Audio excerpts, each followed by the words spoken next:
اور جب ہم ان کو وہ آیات سنائیں تو وہ کہیں یہ تو بتوں کے بارے میں نازل ہوئی ہیں، ہم تو مسلمان ہیں، ہم تو اللہ کے ماننے والے ہیں، سر منوں تے کہانیاں پتہ نہیں اسی خود کرا دے رہے ہیں۔ تو اس کے لیے پھر انہوں نے ایک ٹوٹکا ایجاد کیا کہ وہ کافر تو وہ اللہ کو مانتے ہی نہیں تھے، تو ہم تو اللہ کو مانتے ہیں، آپ ہمیں کیوں قرآن سناتے ہیں؟ قرآن تو کافروں کے بارے میں نازل ہوا ہے۔ استغفر اللہ تو بولی، قرآن تو ہدی للناس ہے۔ نبی علیہ السلام حجۃ الوداع پہ جو کہہ رہے ہیں کہ قرآن پکڑو، تو اس میں کسی صحابی نے کیوں نہیں کہا یا رسول اللہ ہم نے تو کلمہ پڑھ لیا ہے، ہم نے کیوں قرآن پکڑنا ہے؟ یہ نہیں کہا۔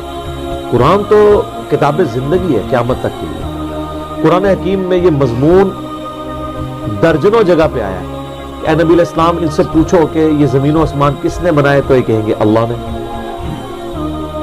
ٹھیک ہے، سورہ الزخرف کے اندر بھی ہے، اسی طریقے سے سورہ العنکبوت کے اندر ذرا ڈیسائسو ہے وہ آیات، پارہ نمبر یہ 21 کے اندر،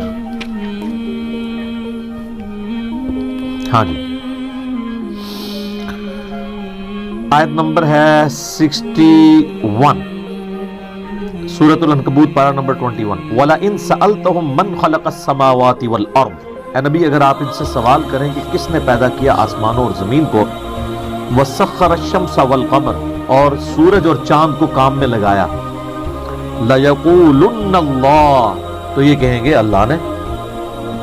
یہ مکی صورت ہے، کافروں سے سوال کرو، یہ صحابہ کو نہیں کہا جا رہا، کیونکہ آگے الفاظ ہے فَأَنَّا يُؤْفَكُونَ، تو پھر کہاں منہ دھرے پھیرے جاتے ہو؟ جب مان رہے ہو تب اس اللہ کو مانو نا۔ تو یہ صحابہ کو تو نہیں کہا گیا، وہ تو اللہ کو مانتے تھے۔ اللہ یبسط الرزق لمن یشاء من عباده ویقدر له، اللہ ہے اپنے بندوں میں سے جس کے لیے چاہتا ہے رزق کشادہ کر دیتا ہے، جس کے لیے تنگ۔ ان اللہ بکل شیء علیم، بے شک اللہ تعالی ہر شے کو اپنے علم سے گھیرے ہوئے ہیں۔ وَلَئِن سَأَلْتَهُم مَّن نَّزَّلَ مِنَ السَّمَاءِ مَاءً، اگر تم ان سے یہ سوال کرو بتاؤ آسمان سے بارش کون برساتا ہے، پانی کون؟ فَأَحْيَا بِهِ الْأَرْضَ بَعْدَ من بعد موتها، اور زمین کو اس کے مرنے کے بعد کون زندہ کرتا ہے؟ لَيَقُولُنَّ اللَّهُ، کہیں گے ضرور اللہ ہی کرتا ہے۔ قُلِ الْحَمْدُ لِلَّهِ، تو فرماؤ الحمدللہ، بل اکثرهم لا يعقلون، لیکن اکثر لوگ عقل نہیں رکھتے۔ الحمدللہ میں جو بات سمجھانا چاہتا تھا تم سمجھ گئے کہ اللہ، تو جب اللہ ہے تو پھر اللہ کے ساتھ چھوٹے آلہہ کیوں تم نے بنائے ہوئے ہیں؟ سب کچھ کرنے والا تو وہ ایک اللہ ہے۔ تو وہ اصل میں چھوٹے چھوٹے آلہہ بناتے تھے۔ سورہ الزمر کے سٹارٹ میں ہی آتا ہے، وہ کہتے تھے ہم ان چھوٹے چھوٹے آلہہ کی عبادت اس لیے کرتے ہیں تاکہ یہ ہمیں اللہ کا قرب دے دیں گے، اللہ کا مقرب ہمیں بنا دیں گے، ہمیں اللہ کے نزدیک کر دیں گے۔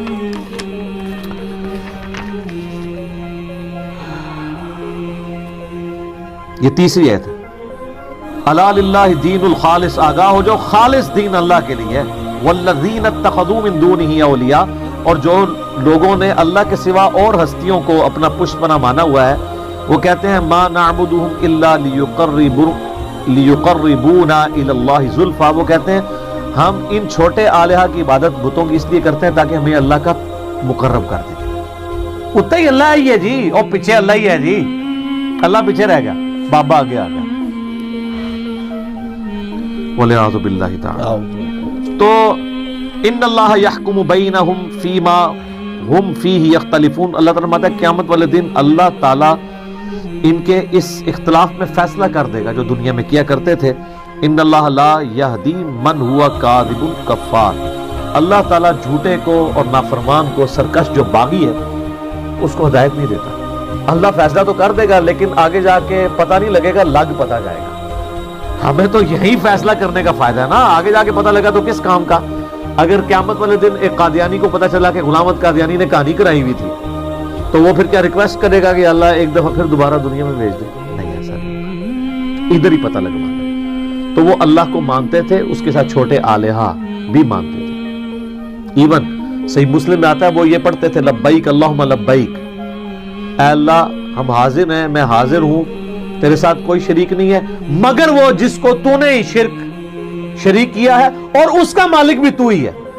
کتنی لمبی کہانی۔ یہ بھی یہی کہتے ہیں نا کہ بزرگ ہیں، اولیاء اللہ ہیں، ان کی طاقتیں بھی اللہ ہی کی طاقتیں ہیں، سیم وہی چیز۔ باقی میرا جو کلپ ہے نا ریسنٹلی ریکارڈ ہوا ہے وسیلے کے نام پہ دھوکہ. سر ان کی کہانیاں ساری کنکلوڈ کر دی اللہ کے فضل سے. اس سے پہلے دعا صرف اللہ ہی سے ہے, ریسرچ پیپر بھی ہے, وہ آپ پڑھیں تو آپ کو پتہ چل جائے گا. انہوں نے صرف کہانیاں گھڑی تھی لوگوں کو یہ دھوکہ دینے کے لیے, اور دوسری طرف ان کو میں نے ایسے نا بڑی زبردست پھکیاں دی ہیں. جی کافروں کے بارے میں آیات ہیں, بالکل جی. تو یہ آئے دن آپ کے جو یہ لوگ ہیں ہر دوسرے بندے کو گستاخ رسول کہہ کے حرامی کیوں کہتے ہیں؟ وہ کہتے ہیں جی قرآن میں لکھا ہوا ہے بعد ذالک زنیم. ولید ابن مغیرہ کے بارے میں جو خالد ابن ولید کا باپ تھا, کافر مرا نا, تو اللہ نے فرمایا اس کی اصل میں خطا ہے. وہ کہتے ہیں جی گستاخ رسول حرامی ہوتا ہے, یہ تو قرآن کا فیصلہ ہے. اچھا اس صورت میں جب وہ ان کے فرقے کا نہ ہو, اگر ان کا فرقہ چھوڑ دے حرامی ہوتا ہے, واپس آ جائے پھر لالی ہو جاتا ہے, یا اقتدار میں نہ ہو. ہاں یا اقتدار میں نہ ہو, وہ ڈاڈا ہوتا ہے, وہ لالی رہتا ہے. اچھا اقتدار والوں سے کہتے ہیں کہ توبہ ریکارڈ کروائیں, اور دوسرے کہتے ہیں چوک دو, تھلنے میں چکا دیتے ہیں. تو میں اس میں سے سوال کرتا ہوں کہ یہ ولید بن مغیرہ کافر تھا یا مسلمان؟ تو یہ آیت تو کافر کے بارے میں نازل ہوئی ہے, تو آپ 295C کی آڑ میں مسلمانوں کو کیوں حرامی کہتے ہیں پھر؟ تو پھر پتہ آپ کو کیا کہیں گے؟ نہیں جی گستاخ جو بھی ہو نا, چاہے مسلمان ہو یا کافر, اللہ کا تو فیصلہ ہے قرآن میں, یہ اصولی بات ہے. تو سر پھر شرک چاہے بابے کے ذریعے ہو یا بت کے ذریعے ہو, ایاک نعبد و ایاک نستعین کی وائلیشن جو کرے گا اس پہ یہ فٹ ہو جائے گی. اللہ اکبر کبیرہ. اور بڑی زبردست آیت جو میں اکثر کوٹ کرتا ہوں, ادھر بھی کوٹ کر دیتا ہوں, سورۃ النمل کی آیت نمبر 63, امن یجیب المضطر اذا دعا. بھلا بتاؤ تو کون ہے جو اضطراب میں گھرے ہوئے شخص کی فریاد کو سنتا ہے, ویکشف السوء, اور اس سے اس کی تکلیف بھی دور کر دیتا ہے, ویجعلکم خلفاء الارض, اور تمہیں زمین پر اگلوں کا خلیفہ کرتا ہے. الہ مع اللہ, کیا اللہ کے ساتھ اور الہ بھی ہے جس کی یہ کوالٹیز ہوں؟ قلیلا ما تذکرون, بہت کم لوگ ہی, بہت کم ہی تم نصیحت حاصل کرتے ہو. اللہ تعالی نے کہا جو تمہاری تکلیف دور کرے, مصیبت پریشانی میں جسے پکارتے ہو نا, ایک تو ظاہری اسباب ہے وہ تو ٹھیک ہے, وتعاونوا علی البر والتقوی ولا تعاونوا علی الاثم والعدوان, لیکن یہ غائب میں پکارنا گویا اسے الہ مانے گے. آپ پانی مجھے پلا دیں, ٹھیک ہے, سنت ہے, قرآن میں حکم ہے. بغداد میں دفن ہے اور میں کچھ رات بھائی مجھے پانی پلا دیں, پلانا ویسے کون نہیں انہوں نے, ٹھیک ہے. تو یہ پھر شرک. اس میں جو یہ مثال ہے نا کہ بارش اللہ برساتا ہے, ڈیوٹی فرشتوں کی ہے, لیکن مانگیں گے اللہ سے. سر یہ ایک مثال ان کے لیے کافی ہے, اور کس طرح کھول کھول کے آپ کو بیان کریں کہ مرنے سے پہلے اے مسلمان کر لے اس پہ غور, کتابوں کا خدا اور ہے, بابوں کا خدا اور. ٹھیک ہوگی.